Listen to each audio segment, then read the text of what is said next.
జల్లింగ మండలం సార్. మాది రామర్పాడు గ్రామం. 30 సంవత్సరాల నుంచి వచ్చి మేము అక్కడ పొలం చేసుకున్నాము. బాగా చేసుకుంటే దాంట్లో జామాయిల మొక్కలు వేసుకున్నాం. మాకు కూలి చేసుకొని బతుకుతున్నాము. ఇన్ని సంవత్సరాల నుంచి బతుకుతుంటే మొక్కలు వేసుకొని 40,000 రూపాయలు ఖర్చు అయింది. ఉన్నాం రవీంద్రరావు బాబు, ఉన్నాం కడియాల మహేశ్వరరావు కొడుకు వినోదు, కిరణ్, మాదాల బాధ మురళి కృష్ణ, వీళ్ళు వచ్చి మాకు దౌర్జన్యం చేసి మా మొక్కలను చేసి పెట్టి దౌర్జన్యం చేసి మొక్కలు లేవగొట్టి మేము అన్యాయం చేసాము. మేము కూలి చేసుకొని నిద్రలు చేసి పొలం పని చేసుకుంటున్నాము. మాకు రక్షణ కావాలి సార్. మాకు సంపాదిస్తాను. మేము వాడికి పోతే చంపేస్తాము. మాకు రక్షణ కావాలని చేశాను. ఈ రకంగా చేసి మా మొక్కలు జామాయిల మొక్కల్ని నాశనం చేశాను.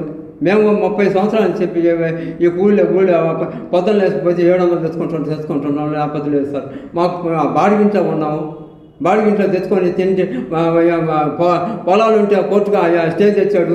ఇల్లు స్థలాలు ఉంటే స్టే తెచ్చాడు. ఉన్నాం రవీంద్ర బాబు ఈ రకంగా చేశాడు. ఇంటి పేరు మాకు రచించి మాకు ఆ పొలం మాకు చేయండి సార్. మీకు నమస్కారం సార్. మేము చేసుకుంటుంటే అది వాళ్ళు కొట్టనొచ్చారు. మాకు మొక్కలు పెరికేశారు. అందుకని మేము ఆడికి పోలేక భయపడి కూలి చేసుకొని బతుకుతున్నాం. ఇళ్ళ ఏమి లేవు. పరపంతలు కొట్టుకొని ఉన్నాం. ఇటు చేశారు కొట్టనొస్తే. అందుకని ఇక్కడికి వచ్చినాం సార్. మేము కిరణం, రవి, కృష్ణ, వినోద్ 30 సంవత్సరాలు అయింది ఇక్కడికి వచ్చి మా వాళ్ళు అక్కడికని. నేను ఎవరి కాడికి పోలేదు.